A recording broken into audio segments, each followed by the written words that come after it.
सभी साथियों का एक बार फिर से आपके अपने YouTube चैनल शिक्षा विभाग समाचार में आपका बहुत बहुत स्वागत है। साथियों, आज की एक महत्वपूर्ण जानकारी सामने है जो कि रिटायरमेंट आयु में 2 वर्ष की बढ़ोतरी के साथ कैबिनेट बैठक में प्रस्ताव को मिली मंजूरी। जान लेते हैं रिटायरमेंट आयु को लेकर 2 वर्ष की बढ़ोतरी हुई, कर्मचारियों को मिला बड़ा तोहफा। जान लेते हैं किस प्रकार यहाँ पे पूरी जानकारी, पूरा आदेश जारी किया गया है।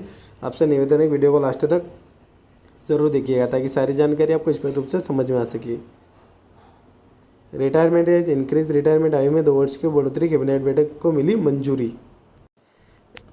केंद्र सरकार से हाल ही में एक महत्वपूर्ण फैसला लिया है जो लाखों सरकारी कर्मचारियों के जीवन को प्रभावित करेगा। कैबिनेट की बैठक में सरकारी कर्मचारी की रिटायरमेंट आयु में 2 वर्ष की बढ़ोतरी को मंजूरी दी गई है।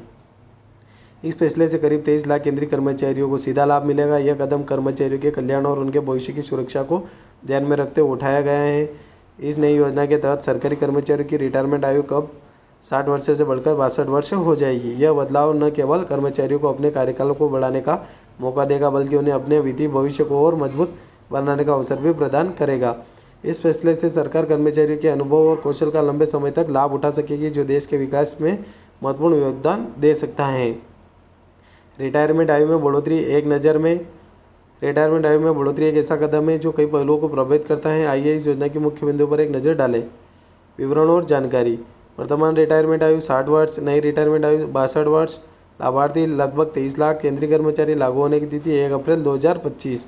न्यूनतम पेंशन राशि 10,000 रुपये प्रति माह। पारिवारिक पेंशन, कर्मचारी की पेंशन का 60%। एकमुश्त भुगतान हर 6 महीने, सेवा पर वेतन का 10%।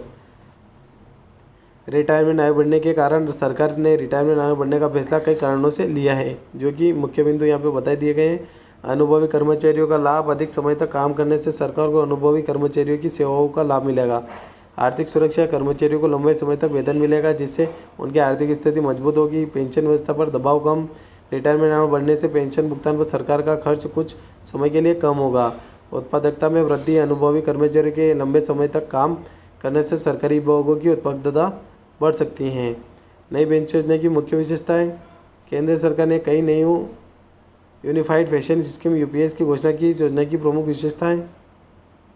गारंटीशुदा पेंशन, कम से कम 25 साल की सेवा के लिए अंतिम 12 महीनों के औसत मूल वेतन का 50% पेंशन के रूप में मिलेगा।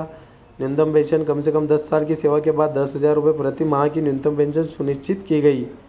पारिवारिक पेंशन, कर्मचारी की मृत्यु के बाद उसके परिवार को कर्मचारी की पेंशन का 60% मिलेगा। मुद्रावस्था सूचकांक, पेंशन राशि को मुद्रावस्था के अनुसार समायोजित किया जाएगा। एकमुश्त भुगतान, सेवानिवृत्त पर हर 6 महीने की सेवा के लिए वेतन का 10% एकमुश्त राशि के रूप में दिया जाएगा। क्योंकि इस प्रकार यहाँ पे पुरानी पेंशन को लेकर बड़ा इजाफा भी किया गया है। साथ में 2 वर्ष के कार्यकाल को लेकर बड़ी उम्र भी बढ़ाई गई है। तो आशा करता हूँ वीडियो पूरा अच्छा लगा होगा। एक बार फिर से आपसे निवेदन है, आपने अभी तक हमारे चैनल को सब्सक्राइब नहीं किया, प्लीज़ चैनल को सब्सक्राइब जरूर कर लेगा। मिलते हैं नेक्स्ट वीडियो में। जय हिंद, जय भारत।